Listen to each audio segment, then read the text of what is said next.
Thanks, Michael, and thank you all for being here. So, a couple of times a year, I try to get together with you, and end of the calendar year seems like a good time to do that and catch up on a few things. First thing, happy holidays to everybody in here. Hope you have a great holiday season. I know a lot of you will be in Charlotte for part of that, so we'll celebrate together. Want to mention just a handful of things. First one is the two troopers, Abe and Caden, that were shot in the incident in Martinsburg.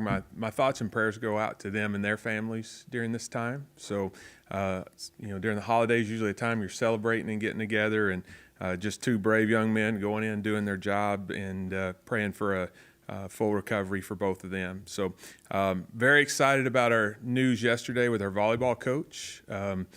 Coach Greeny is a very accomplished coach, and I made the comment to our committee, you always go into every search with multiple plans, A, B, C, and D.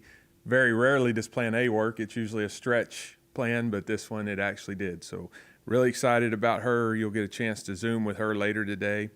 Very, very proud of our men's soccer program. Coach Stratford's a great representative of the institution, one of our own. Just does his job, doesn't complain, doesn't ask for anything. And just has a great culture in that program. So we're very, very proud of them. Excited to be going to Charlotte. That happened at the waning hours, last minute. And so, I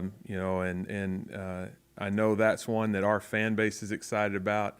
Every time that I look or see anything on ticket reports, it looks like we're going to have a great crowd there. So can't wait to have Mountaineer Nation show up there. And then want to just mention briefly women's basketball. They're playing today at 2 p.m., but have started the season off on a really, really good run.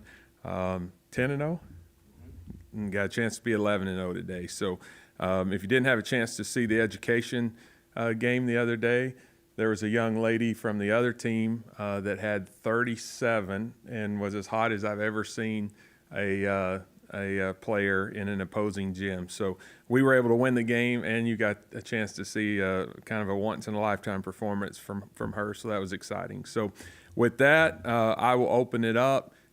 We can talk about whatever is on your mind. I know President Charlie Baker put a proposal out there. We may talk about some.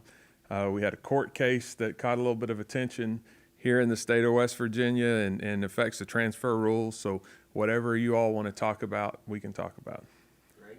So start with the court case. Might as well begin for there. So your thoughts, do you think the NCAA comes back after the spring and comes up with another proposal on multi-time transfers? What's your assumption on what's going to happen there? Yeah. Well, first, Greg, towards the end of the football season, there was a press conference, and I think you felt ill and you weren't here. And there was sheer confusion about what we were going to do when it come Q&A time for Coach Brown. Was there not, Michael? Mm-hmm. Nobody knew what to do. I didn't think there was going to be any questions. So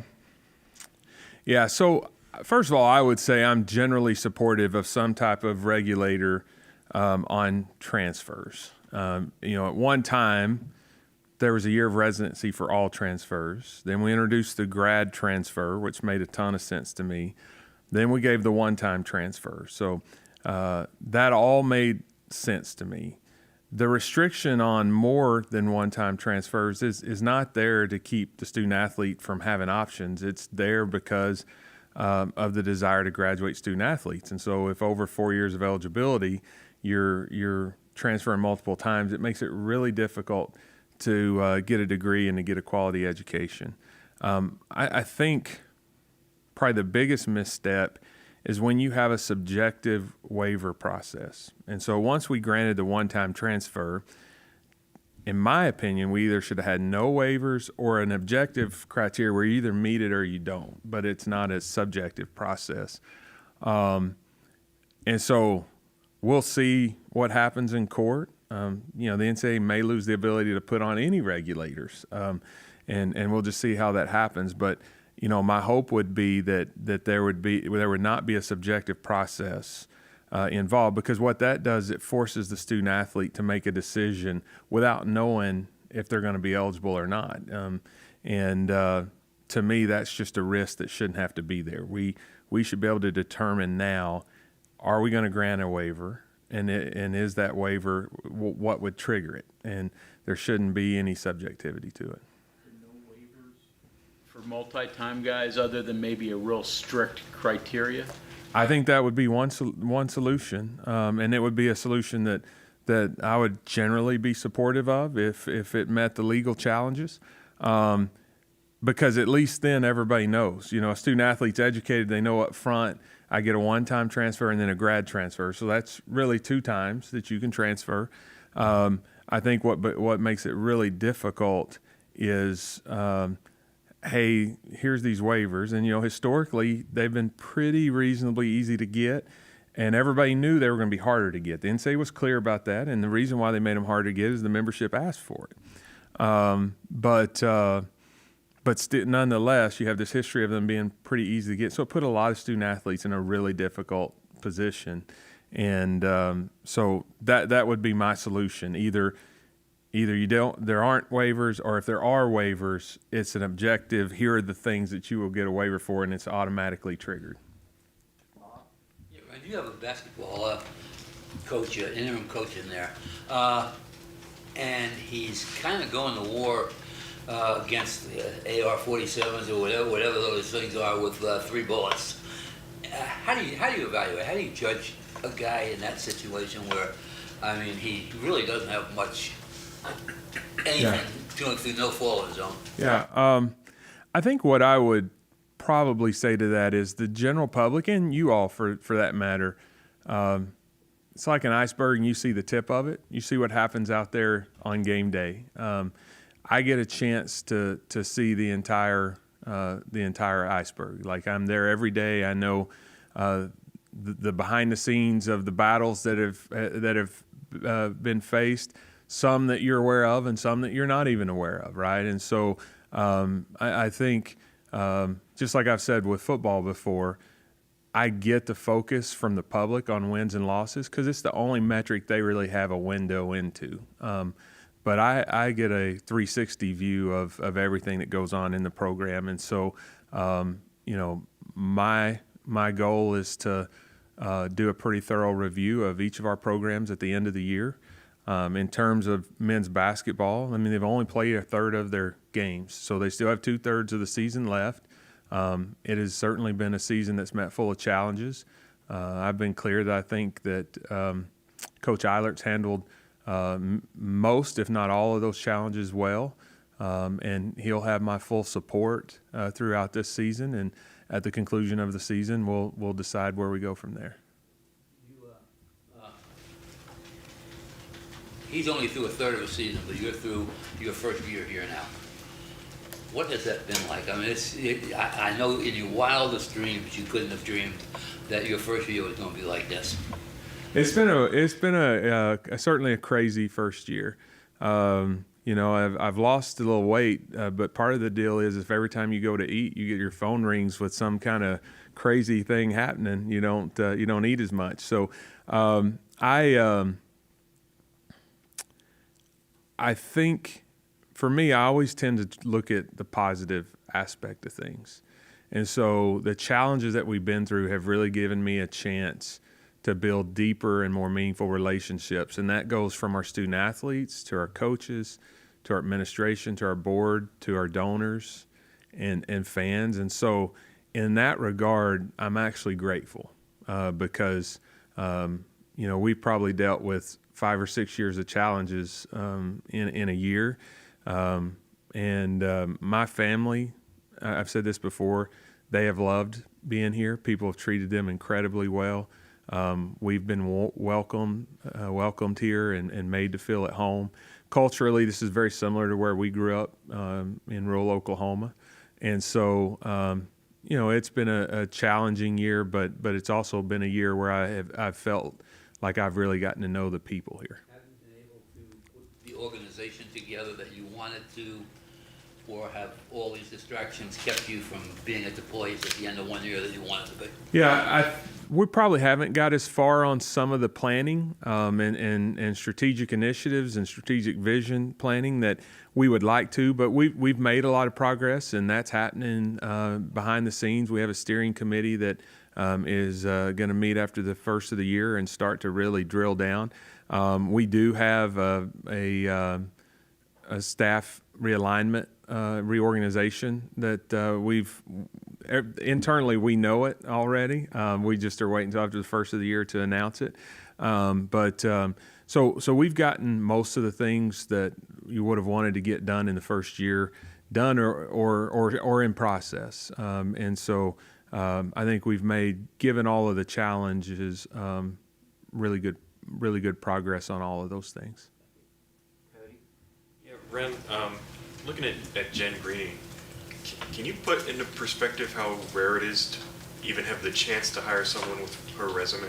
Yeah, in 20 years, it's by far the best resume that I've ever been able to hire, and probably the only one that would be close is when I was at Northwest Missouri State Division II. I hired Coach Kellogg, and he came from Fort Lewis College, I believe it was Fort Lewis, and he had taken them to the Final Four, maybe even was national runner-up. And so from a D2 to D2, that was a huge coup at the time. But I know there's been a lot of high level programs who've tried to get her interested in their job over time. She was at her alma mater. She played there, from there. I think Washington State and Oregon State have been dealt a really tough hand in realignment. Probably got her to be more considering of other opportunities. And we had two processes going. We had a process of trying to recruit her and a process of vetting other candidates. So like we met other candidates and had some people we felt really good about. But it was always kind of, if we can get her, this is a no-brainer. We got to get this across the finish line. And so we actually were able to get that done. And I think it says a lot for WVU, a lot for the new Big 12 and how we're positioned in the new conference, and just a lot for really the sport of volleyball. Like I don't know if you all saw this or not. The Final Four in volleyball did over $1 million, and the championship game did $1.7 million. So to put that in perspective, football programs, really good programs, won't average $1.7 million viewers for their linear games for the course of the year. So those are monster numbers, and that sport is growing unbelievably. So it's a sport where we wanted to invest, and we wanted to send a message, and I think it did. When you're in the search committee, how do you even think that she was available? Well, I always use a search firm for one, and then what we do is I will take the search committee and I'll say, hey, you're assigned these conferences, and we are going to look at, in mid-major conferences, successful head coaches who we may have interest in. And then in power conferences, we're going to look at high major assistants who've had a lot of success, or if there's some reason that a high major, a Power 5 head coach would be gettable. They have a tie here, they're an alum here, whatever the case may be, let's put them on the list. And so we are developing our own list, and then we're doing that independent of the search firm, because I want to cross-reference those to see where their list and our list are the same. And they have a lot more connections, right? And they get a lot truer opinions. Somebody doesn't mind to tell me a story to help, as a reference for somebody they really like. But you don't want to do that to a search firm, because that comes back around later on and can hurt you. So they're able to get really good opinions. So we had Coach Greeny on our list because we knew, hey, this may be a time that it makes sense to reach out to her. And then when the search firm was doing their due diligence, they thought it was worth a phone call there as well. So the initial call I made was to her and talked to her AD and let him know I was going to make that outreach. I still, a lot of people don't do that, but I'm old school in that way. I think it's the right way to do things. And it went from there. Mike? I don't know, a couple weeks ago, you guys put out the RFP for upgrades and improvements, and I think the big item was probably luxury seating suites, whatever you want to call it in football. How would that look, do you think? And then just in that RFP, what else do you envision across the athletic campus? Yeah, the RFP is really for the broad facilities master plan to look at our entire footprint, and they'll come in and they'll interview our coaches. They'll take a subset of our student athletes. They'll talk to our administrative staff. They'll talk to some fans. They'll talk to colleagues on campus. And the way I always view it is I'd rather it be more than less in terms of let's put out the big vision that's out there that who we want to be when we grow up. And let's pretend for a second that money's not an object. But everything that we'd need, let's get it out on the table. And then from there, we would develop the facility master plan and start to plug things in, but not in a whole lot of detail, because you don't want to spend the cost to go into great design work and get actual drawings and cost estimates, because all that costs money, and then a year or two from now it's not worth anything because the price of things have changed. So most of those projects will be just a basic rendering, and really the most important thing is figuring out the adjacencies and where you want to put things. But the one thing we do want to run out a little further is Pushkar Stadium. I've been clear that we can raise revenues here. Most of our revenue streams are up, but premium seating at Pushkar Stadium is a hindrance to be able to grow our budget to where it needs to be. And so that's something that is very prominent on my radar. I don't have a plan today for funding and building that, and part of that is I don't know exactly what we want to build and what the cost of that would be. But the facility master planning process and that RFP that's out there, and I believe they've had probably a dozen or so firms that submitted a proposal, and those are being reviewed even now. But that'll help with that process. After some initial back and forth with Huggins, it's been very quiet for a while. I'm imagining it's not been silent. There's probably been communication, but where do things stand as far as a resolution or contractual obligations, or just maybe that's completely tied off now too? Yeah, I haven't had a chance to speak with Coach since shortly after he stepped down. But as far as I know, there's been nothing new. So I think it's fairly resolved. I've said this before, and I'll say it again. I have a lot of respect and appreciation for what Coach did here, and there probably will be a time and place where he and I will have a chance to catch up. I think he's been busy with things. I've been busy with things. I just hadn't had a chance to visit with him. Was there any type of transaction as far as like owing him what he was paid beyond what he'd already made, or is it just that when he was, however he did leave, that was it? There was no money, Correct. no more salary. Yeah, there's been no additional Okay. payments.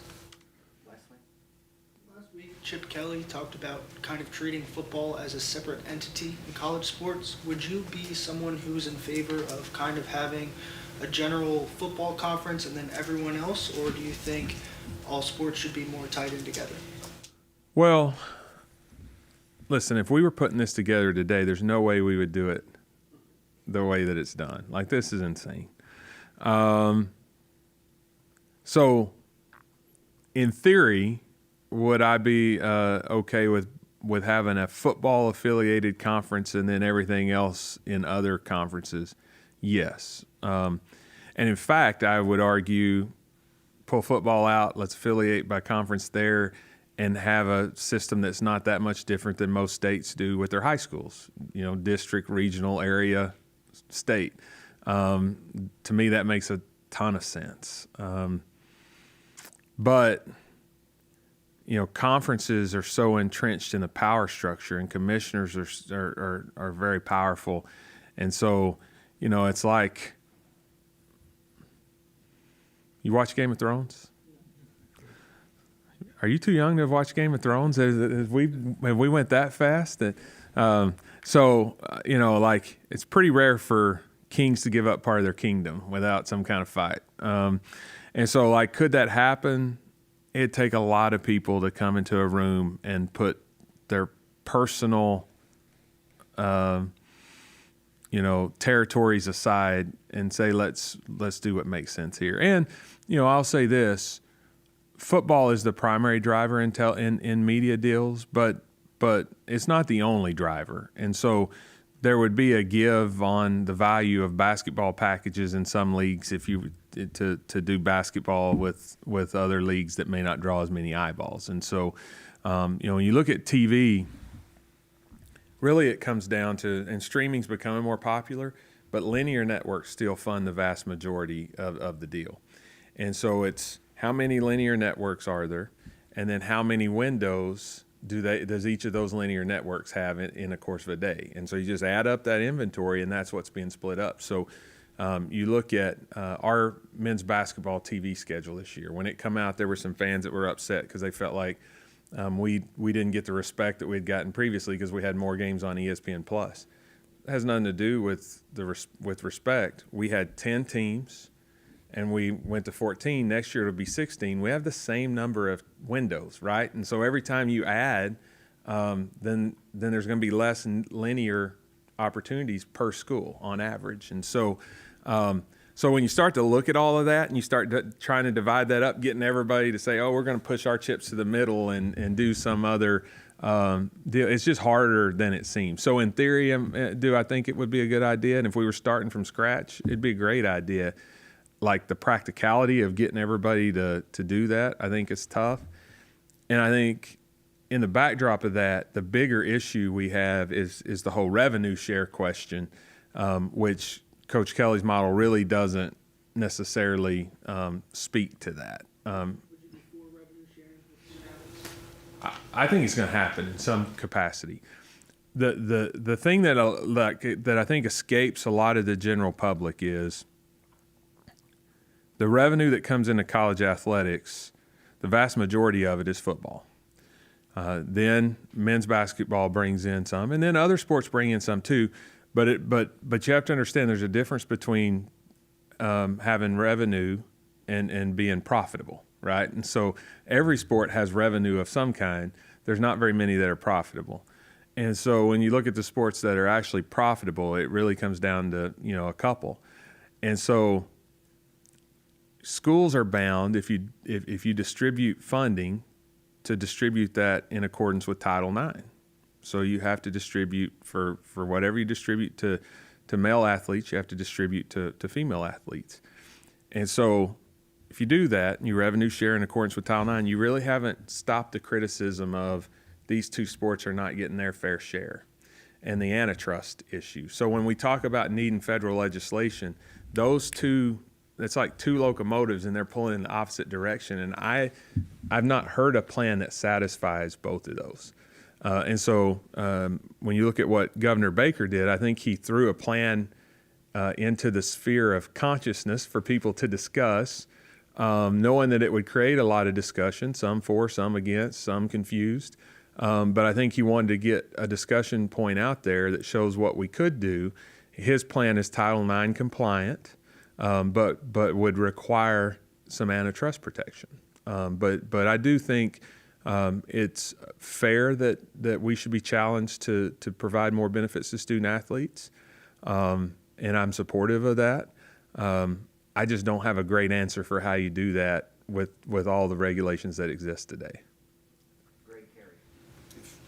Two first-year basketball coaches right now, one obviously with an interim tag, the other without. Can you just kind of compare and contrast how different the evaluation process is, and particularly on the men's side, without really having the full complement of a roster for probably the first 20 plus games? Yeah, I think they both have done a good job, presented two totally different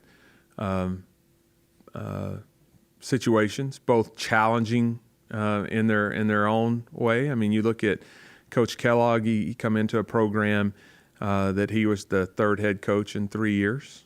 And his predecessor left after 1 year. That was left those student athletes pretty emotionally raw. I was with them when they found that news out. Well, they found out on social media, but within a few hours of them finding out, and had some candid conversations, and there was a lot of emotions in that room. And so, he really had to come in and build trust and build equity. Had to bring in a lot of players, trying to get them on the same page. So then and I think he's done a really good job of that. Coach Eilert, not totally different, but different.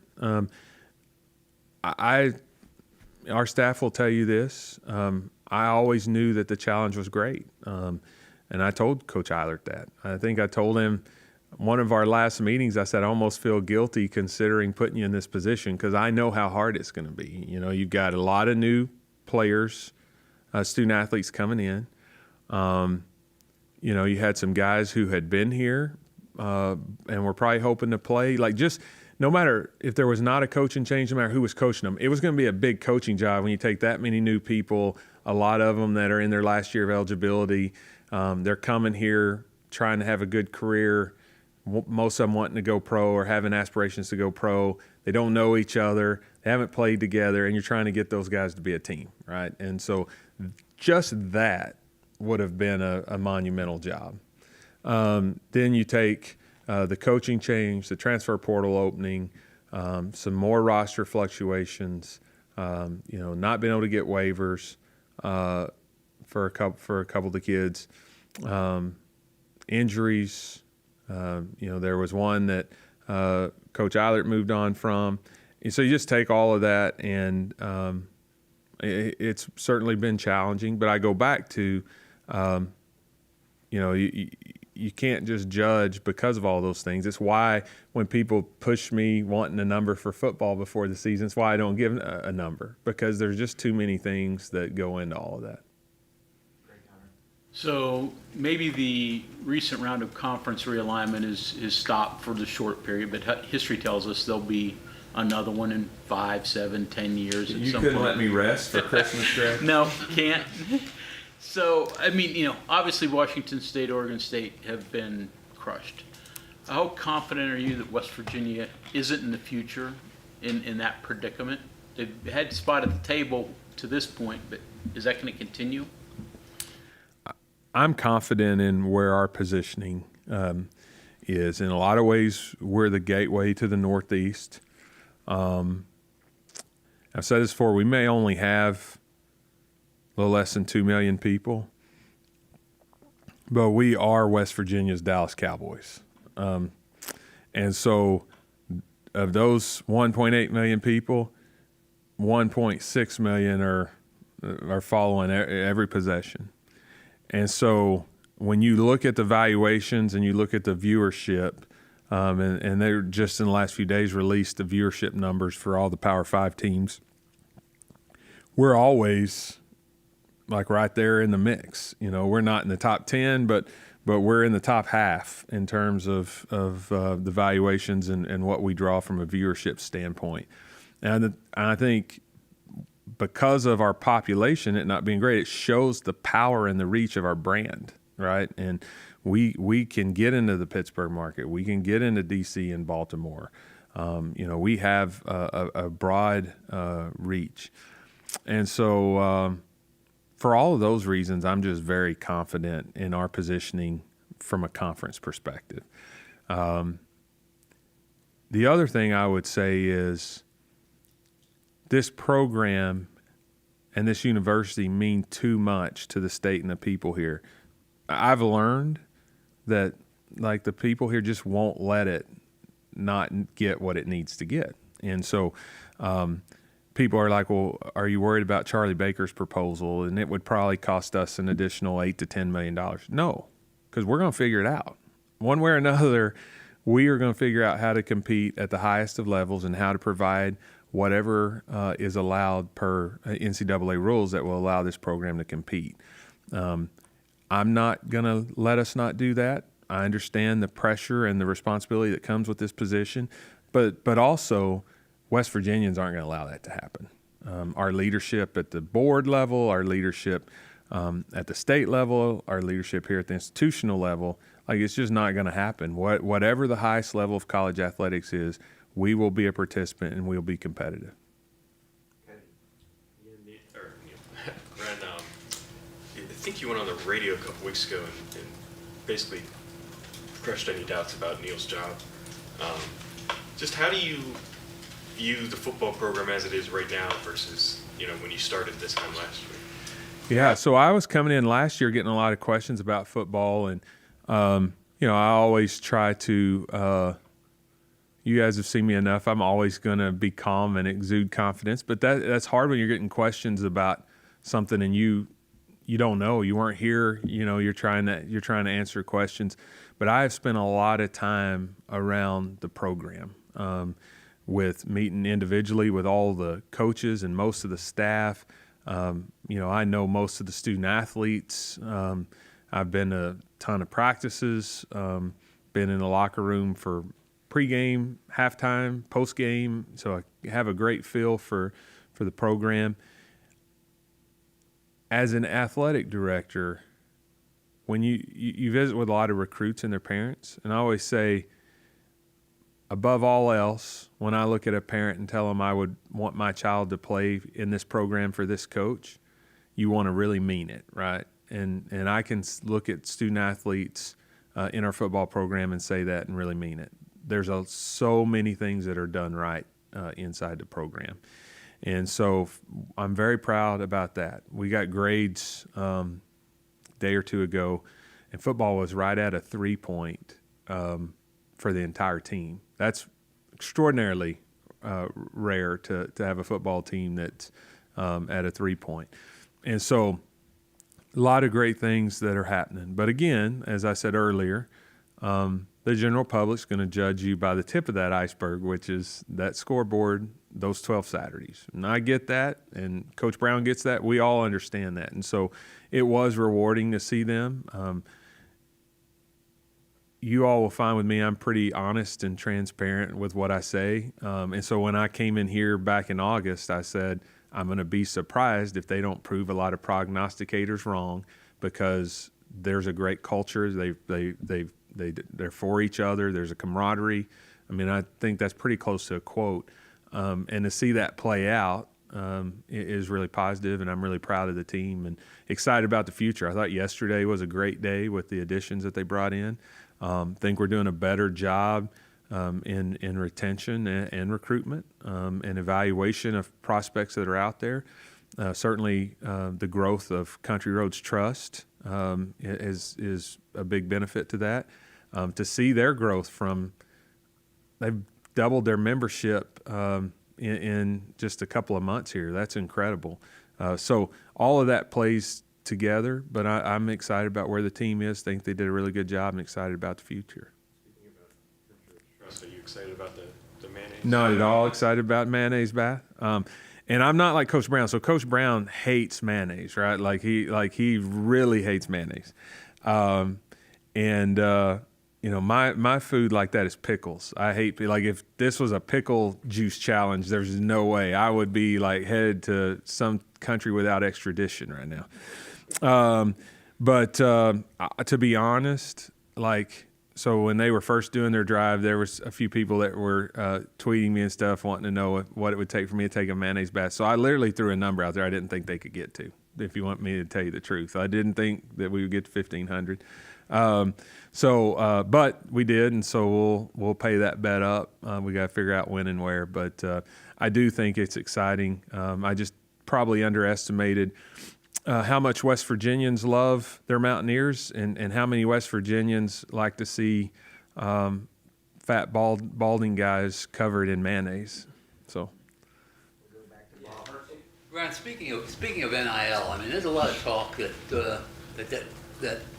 the way it's set up now is not right with the trust and with the schools. Not, kind of affects the recruiting and leaves a lot of room for misrepresentations, I would say. How do you stand on that? And are you guys? Would it hurt you to have to pick up the expense of that by yourself? Yeah. So I don't have a crystal ball, but my guess will be that eventually the role that collectives play will probably go to institutions. I'm not necessarily super against that, but I'm against it a little bit because we have a really good relationship. So with Country Roads Trust, we have one collective. They're well supported from certainly Mr. Kendrick and Oliver Luck, but also some other supporters. And so they have a full-time staff. They do a really good job. By and large, their contracts are solid. I think they do what they say they're going to do.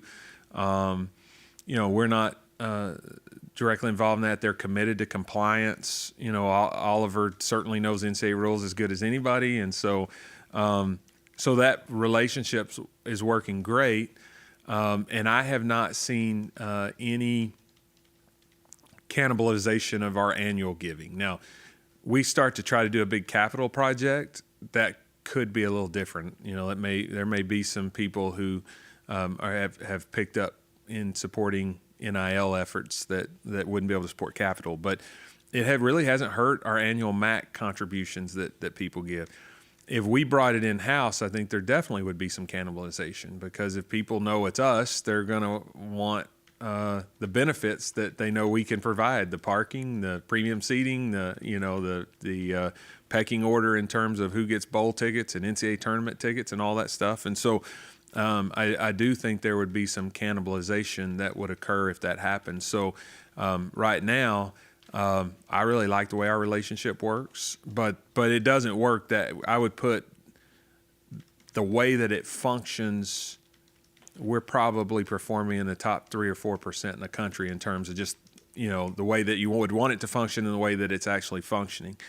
And so I understand that there's a lot of chaos out there with other institutions. And so I won't be surprised if at some point it's not allowed to come in-house. And we have a white paper of what we would do if tomorrow the NCAA waved a wand and said, hey, these are coming in-house. But I do like the setup that we currently have. There is a saturation point for the people, though. I mean, they're being asked for St. Jude and the Wounded Warriors and this, that, the other thing, plus the fact of NIL contributions, MAC contributions, paying things up for the license fee for seats and things like that. I mean, there does come a time when they say, hey, I got to feed my kids. Yeah, as somebody who has a salary that's published publicly, thanks to you guys, I get hit up a lot for all of those charities. I'm with you. The way that I have tried to communicate so far is, I might have even used this with you all before, but I know I did as we spoke to caravans and stuff.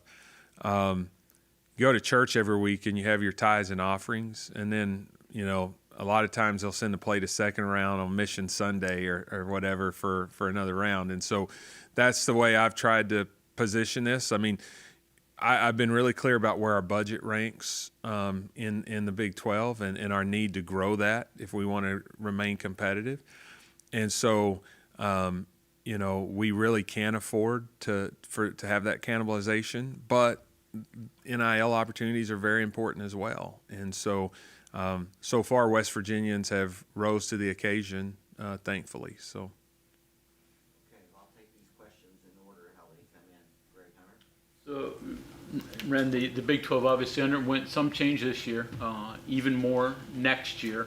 A couple outgoing, bunch more coming in. Your thoughts of now that things you got a good picture of it, and then the scheduling matrix that's come out, you satisfied with that? Because there is some increased travel there that maybe you were hoping to avoid. Yeah, so I preferred more regionalized scheduling than what we ended up with. There is, if you were to analyze all 4 years, there is some a hybrid regionalized approach. But what happened was you had some of the new schools coming in who greatly desired that over a 4-year period everybody played everybody. That wasn't as important to me. I would rather ensure that over a 4-year period we played Cincinnati every year. And so, as I alluded to, probably even in statements back in August, I had a desired outcome, but I alluded to, what's good for the outliers is tougher for the people who are geographically center.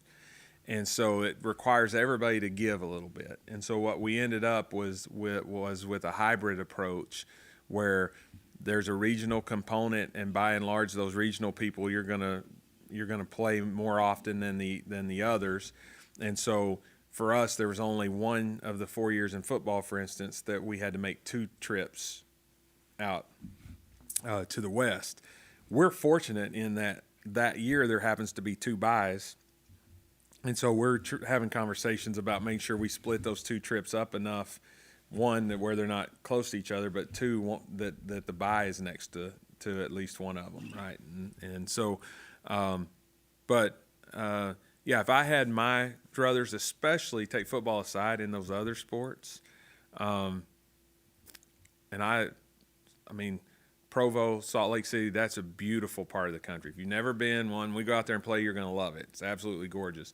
I would not send teams out there, especially in Olympic sports. There were others, and let's use BYU for example. So they're the only Mormon-affiliated school in the country. They want a presence nationwide. They want to recruit nationwide. So they probably have a desire to get in this part of the country as much as possible because that's really important to the mission of their institution. So when you're in a room with colleagues, everybody puts their desires on the table, and you try to find something that works. Nobody gets it's like a house deal. A good house deal, neither side feels like they won, right? Everybody had to give on a little bit, and so that's probably where we ended up. So overall, I think it'll be a good thing. If it was just me in a vacuum, I would have probably went a little more regional on it. But I also understand why we ended up where we did. Going back to the trust, are you able to see or share how Country Roads Trust compares to other collegiate trusts, and not only membership-wise, but just off of revenue they're bringing in and distributing to student athletes? I don't get to see their financials. I don't get to negotiate deals. I know enough just watching from afar that it's growing rapidly, and I'm very pleased about that. I don't know. I suspect it's competitive. But I couldn't. I couldn't probably gather. There's not disclosure, so nobody really knows what anybody's doing. What I want to make sure of is that I'm doing whatever I can to help them grow, but I've never really asked for a balance sheet or finances, and part of that is from a compliance standpoint, that degree of separation is protecting all of us. You spoke about regionalized scheduling. Any further discussions, talks with Pitt about in either major sports extensions? Yeah. You get to the academic year and everybody is so busy and distracted, and this has been a time of unrest from conference standpoints. The ACC has had a lot going on. They expanded. So I fully expect we're going to extend that. Honestly, every time I see Heather at a whether it's a convention or a meeting or a game or whatever, we're both like, hey, we need to get together and extend those deals. So the spirit is there. You've heard, I think, all the coaches say they want to extend it. We just have to find a little time to actually sit down and hammer out the details of that. So there hasn't been any movement contractually in getting that done, but I have every reason to believe it will get done. Last 2, Mike Cazado. Going, just kind of picking up a little bit on, you said revenue streams and the seating could be good for increasing revenue. Just kind of off of that, where else could you raise prices, for example, rather than building? Where would you not want to raise prices for revenue? And then you make money to spend money, right? Where would you like to maybe spend more money because your budget, like you said, has to grow?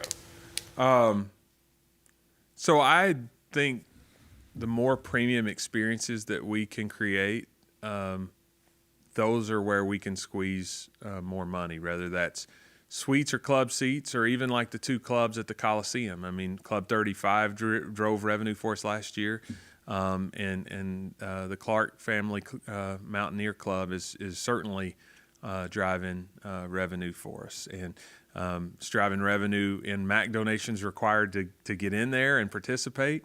It's driving revenue in sales in there in game day. We're already getting a lot of interest in people renting that venue to do different things, so it's going to drive revenue from that perspective. And then Fred and his family gave us a substantial donation to name that club, which was revenue. In terms of expenses, that's a pretty broad question, but it's an interesting one, right? Like, because you can't afford to not put forth a football and men's basketball product that's competitive. But let's take just to pull a number out of a hat, $50,000 in a lot of our sports would make a world of difference in their abilities to function and compete. Whereas you drop $50,000 in football's budget, and they probably wouldn't even notice it if you didn't tell them. And so, like, I do think as part of our strategic vision planning, we got to spend a lot of time talking about that, Mike. I'm not dodging that question today, but it really is like, hey, we have some sports that I think we could be nationally competitive for not a lot more money investment. We also know that we have to compete because of the revenue that drives the whole department comes from football and basketball.